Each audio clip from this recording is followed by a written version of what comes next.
ফটোখিনি কাৰ্তিকক দি দে।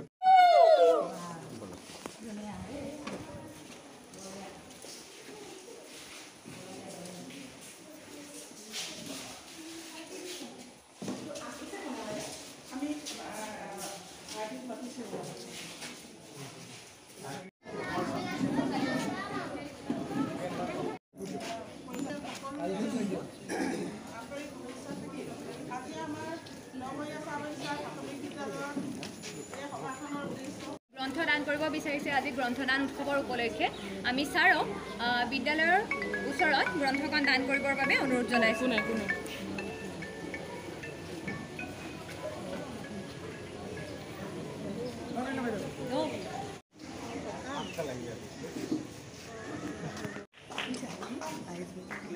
ইয়াৰ পিছতে বিচাৰিছে সিহঁতৰ বাবে পুতলাতকৈ আৰু ভাল লগা কথা একোৱেই হ'ব নোৱাৰে। আমি ছাৰৰ দীৰ্ঘায়ু কামনা কৰিছোঁ আৰু সুস্বাস্থ্য কামনা কৰিছোঁ।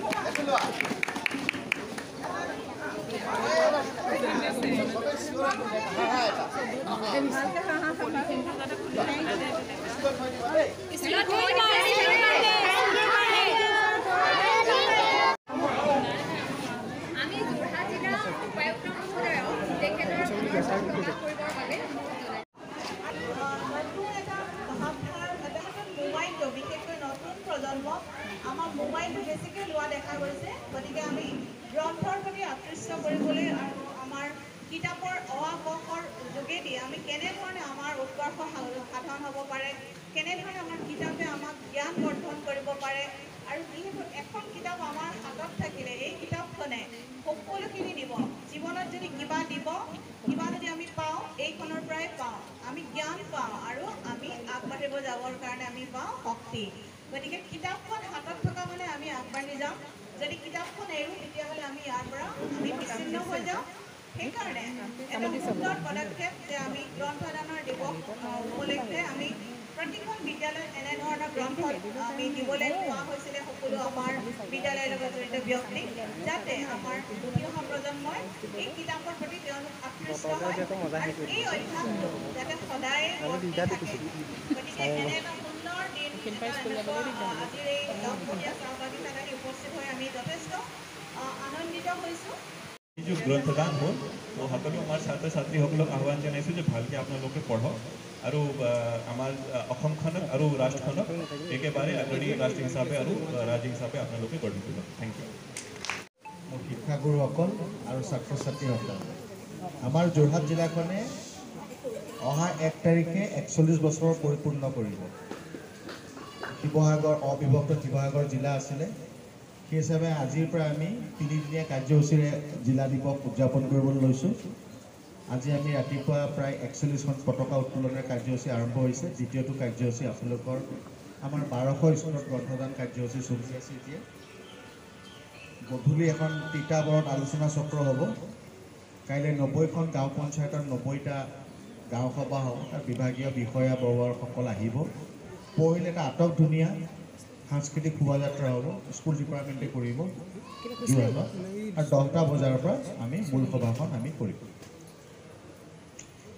29 তাৰিখটো বোধ হয় আমি 29 বা 30 এনেকুৱা প্ৰতি বছৰে চলি থাকিব, কাৰণ 1 জুলাইটো আমি গৰম বন্ধ হয় কাৰণে এই গ্ৰন্থদান দিৱসটো আমি 29 তাৰিখলৈ এবাৰ আগুৱাই দিলোঁ। হয়তো 30 তাৰিখে কৰিলে, 30 তাৰিখ কাইলৈ আমাৰ দেওবাৰ।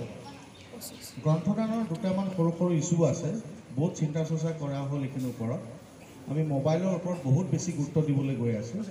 আমাৰ ল'ৰা ছোৱালীয়ে পঢ়িব লাগিব, গতিকে গ্ৰন্থদানৰ তেওঁলোকে যিটো পৰিৱেশ তেওঁলোকে বুজি পাব লাগিব যে গ্ৰন্থদান কি বস্তু।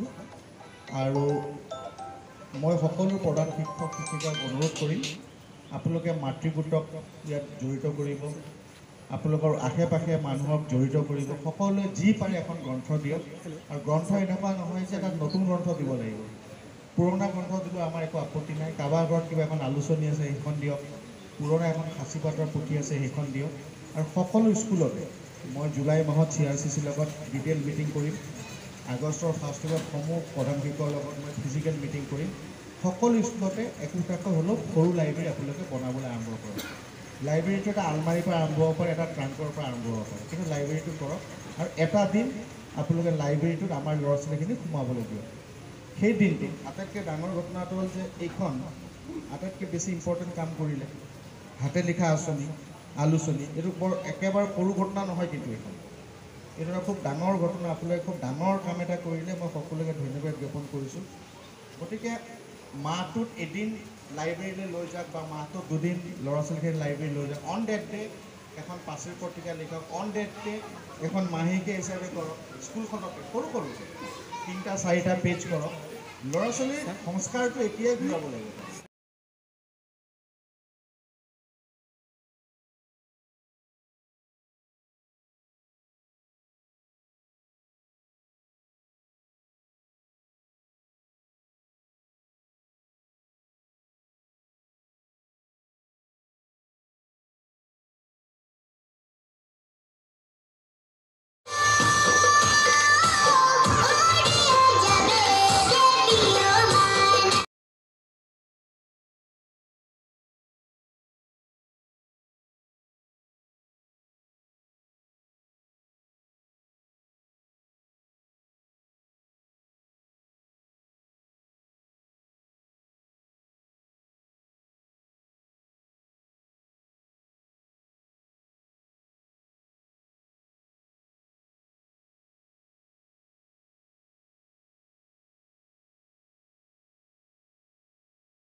এই যে গ্ৰন্থদান হ'ল, তো সকলো আমাৰ ছাত্ৰ ছাত্ৰীসকলক আহ্বান জনাইছোঁ যে ভালকৈ আপোনালোকে পঢ়ক আৰু আমাৰ অসমখনক আৰু ৰাষ্ট্ৰখনক একেবাৰে আগৰণি ৰাষ্ট্ৰ হিচাপে আৰু ৰাজ্য হিচাপে আপোনালোকে গঢ়ি তোলক। Thank U.